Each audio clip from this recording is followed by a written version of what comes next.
కురుక్షేత్ర యుద్ధభూమి దుమ్ముతో నిండింది. శంఖాలు మ్రోగుతున్నాయి. రథాల గర్జన వినిపిస్తోంది. కానీ పాండవుల రథంలో మాత్రం ఒక లోతైన నిశ్శబ్దం నెలకొంది. అర్జునుడు ఆందోళనతో కృష్ణుడిని చూశాడు. కేశవా అన్నాడు, ప్రపంచాన్ని విడిచి సన్యాసం చేసేవాడా గొప్పవాడు, లేక కర్తవ్యాన్ని చేస్తూనే నియమంతో ఉండే యోగా గొప్పవాడు అని. శ్రీకృష్ణుడు శాంతమైన చిరునవ్వుతో సమాధానమిచ్చాడు. అర్జున, సన్యాసము యోగము రెండూ శ్రేష్టమే.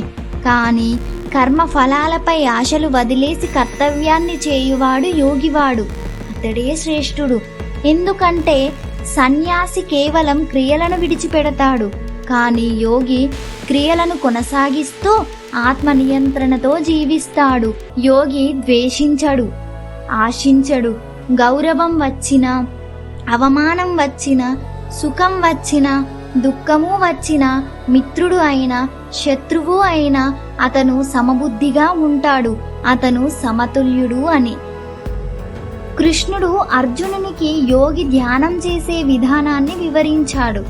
యోగి నిశ్శబ్దమైన స్థలంలో ఉండాలి. శుభ్రమైన ప్రదేశంలో ఆసనం ఏర్పరచుకోవాలి. అది చాలా ఎత్తుగా కానీ చాలా తక్కువగా కానీ ఉండకూడదు. అతను శరీరాన్ని స్థిరంగా ఉంచి తల, మెడ, వెన్నెముకను సూటిగా ఉంచి కూర్చోవాలి.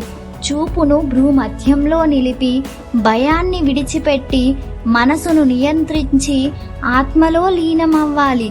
యోగి తినడంలో మితంగా ఉంటాడు, నిద్రలో మితంగా ఉంటాడు, పనిలో మితంగా ఉంటాడు. అతని జీవనం సమతుల్యతో ఉంటుంది.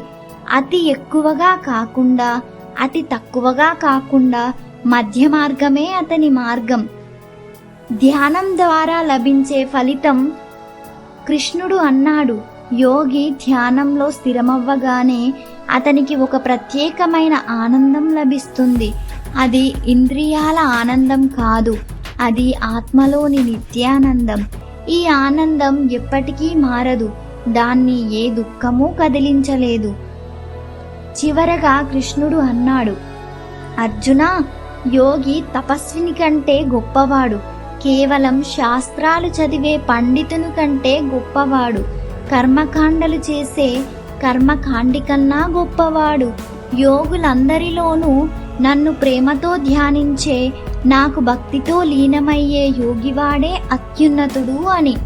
ఈ మాటలు విన్న అర్జునుని హృదయం ప్రశాంతమైంది. సందేహాలు తొలగిపోయాయి. అతను తల వంచి కృష్ణునికి నమస్కరించాడు. యుద్ధభూమి ఇంకా శబ్దాలతో నిండే ఉంది.